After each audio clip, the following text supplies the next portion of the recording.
section 8.2. So the other thing in here is this bit on scientific notation. So this is a shorthand. It's like a shorthand system to write very, very big or very, very small numbers. It's essentially a way to try to save yourself from having to write a bunch of zeros, right? If you've got, a number that's billions, trillions, and beyond, right? You're going to have, some digits, but you're also probably just going to have, right, 10, 15, 20, right, 100 zeros that you sort of have attached onto the end. It's just sort of too much to work with. It's clunky, cumbersome. You're going to forget. If you've got 100 zeros you're working with, you're likely to forget, plus or minus 5 of them each time you just write it down. So that's just like not a great system. Same thing for really small numbers, right? If you're talking about, measuring really, really, really small amounts of things, trying to do really fine calibrations on something, right? You might need things, 6, 8, 10, 12, 20, 30, 40 decimal places deep. In which case, same kind of issue, right? If you're trying to write 25 zeros in front of your digits, it's just easy to drop some of them or just get lost. At a certain size, once you get however many digits long, everything kind of just starts to look the same, and so it's not great for keeping track of what the true place values are. So the form for these numbers is going to be b times 10 to the n. So b is going to be a value somewhere between 1 and 10. Essentially what that means, right, is b is very likely to be a decimal, and it'll be sort of digit, point, digit, right? So it's, 1.786, right? It's 5.20, right? It's, 9.645. It's not 10 point something, it's not 11 point something, and it's not 0 point something. So it's essentially between 1 and 10. It could be 1.0, it could be 1 on the nose, but it can't be 10. So it's up to 9.999, but it's not going to hit 10. The exponents are just going to be any positive or negative whole number. So your value for n here is just any positive or negative whole number. And so in theory, right, this is a shorthand. Let's just list what some of these would look like. So 5.42 times 10 to the 5, right? That fits the bill. That's good to go. That's in the form. No big deal, right? 5.42 between 1 and 10 times 10 to the 5, right? 5 here is positive power. Totally fine. What about, 3.92 times 10 to the negative 4? Same thing. Totally good. This is in the form, right? This is in scientific notation, right? This is in the form that we're after. It just sort of hits all the buttons and we're totally good. Right? What's out of the form? Well, 0.28 times 10 to the, 10 to the 8. So too small, right?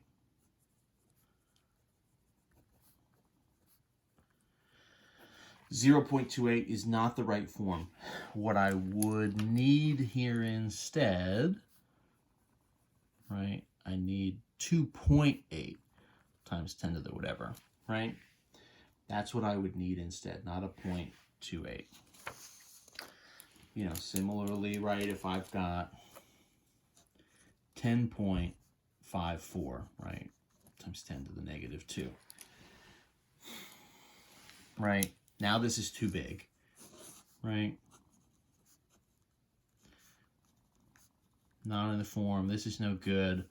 I would need 1.054 times 10 to the yada, yada, yada, right? That would sort of be what I would need to sort of get in the form. So what are these numbers? How do I know what this is supposed to mean? Well, essentially what these numbers are is exactly what it looks like. We're sort of back to using the x here for multiplying rather than the dot. You could write them with the dot as well. I think it's maybe just like a little bit less common. But if you're going to try to convert between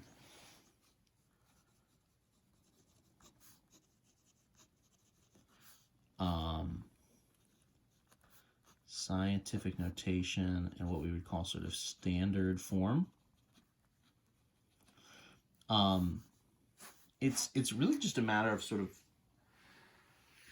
you know, kind of multiplying out. And in some sense, you kind of just like do the math that's there.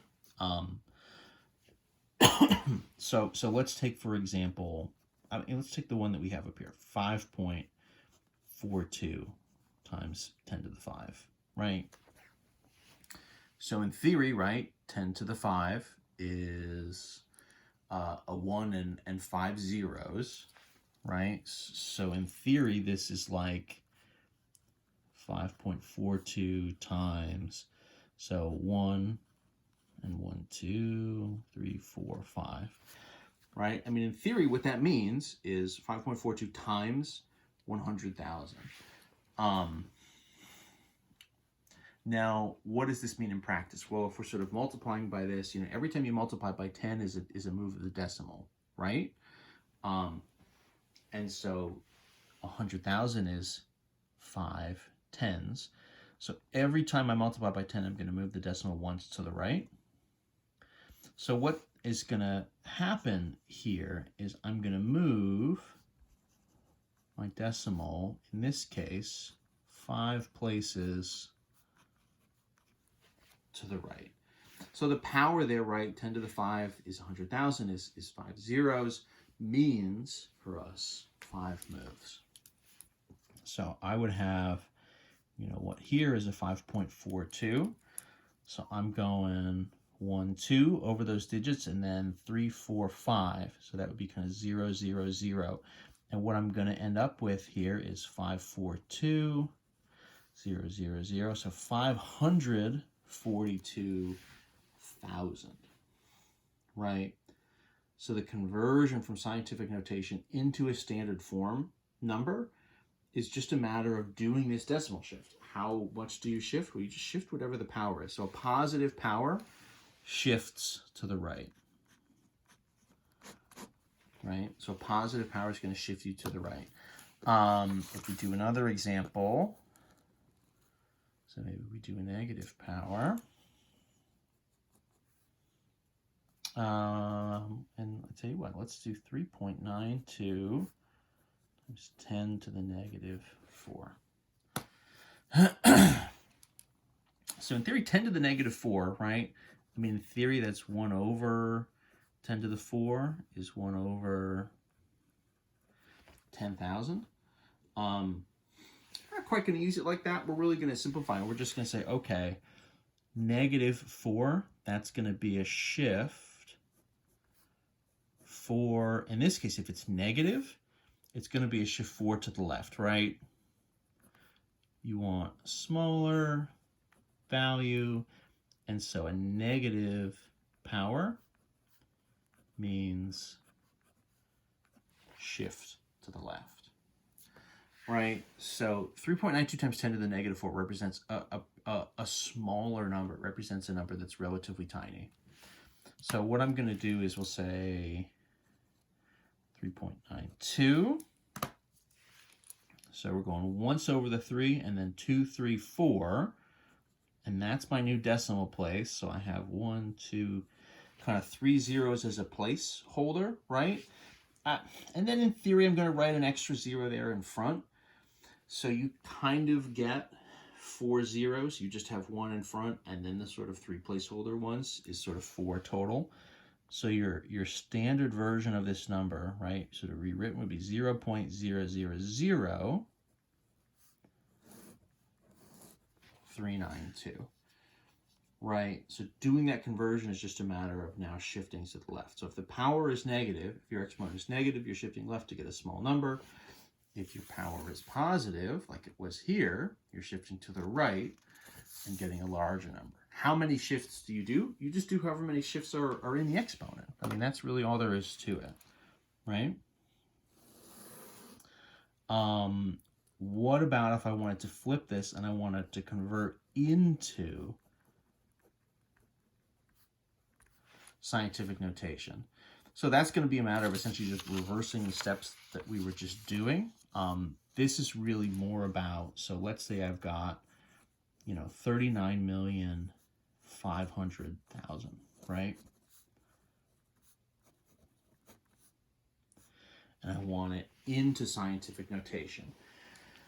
So converting into scientific notation is about where does the decimal need to go, right, to get us a digit sort of in front, to get that b value to be between 1 and 10. In this case, right, 395, you're going to need 3.95. And so from there, it's a matter of counting, right? So this is going to be times 10. You know that this is, right, large number should be positive power. And so it's a matter of saying, well, what's the shift here? I mean, if I kind of undo this and kind of reverse engineer it based on what I was doing before, how many shifts would it take to get from, my original number, my standard form, to this 3.95? And so you'd say 1, 2, 3, 4, 5, 6, and then 7, right? So 3 and 3 and 1 is 7 shifts. So my scientific notation version would be 3.95 times 10 to the 7, right? That's going to be my power. Again, you're really just counting the shifts now. In this case, you're trying to sort of end up in a particular spot, and so you're sort of, counting the shifts in reverse to a certain extent. What if I have a really small number, 0.000027 or something, right? So I want to convert this into scientific notation. What would my shorthand version be? So I know this one's going to be smaller number. So that's going to be a negative power. What I need is that decimal between the 2 and the 7, right? I need a 2.7 times 10 to the negative something. And so then the question is, how many different places does this need to shift? So this is going to shift 1, 2, 3, and then 4, 5, right? So 5 shifts to get from the decimal here to then between the 2 and the 7. 2.7 times 10 to the negative 5. It's not quite a matter of counting the zeros, although, right, there's sort of 4 zeros here. If you also include sort of the 0 in front, you kind of make it work by counting the zeros. But I think you're going to run into issues if you do that. You're going to mess up sometimes and say, well, this is sort of 4 zeros, so then this is only 4, and of course it should be 5. When in doubt, we're really counting the shifts, right? We're sort of always counting the shifts here. So just do that. The zeros will kind of sync up in particular ways, and that's fine. But I think counting the shifts and sort of using that as a standard is gonna be more helpful. So that's the basics. That's the conversion sort of into and out of scientific notation and standard form. I'm going to do one last video. I want to talk about, you can actually do sort of multiplication and division in scientific notation. So that's kind of cool. I just want to take one last video to sort of demonstrate that. So I'll see you in the next one.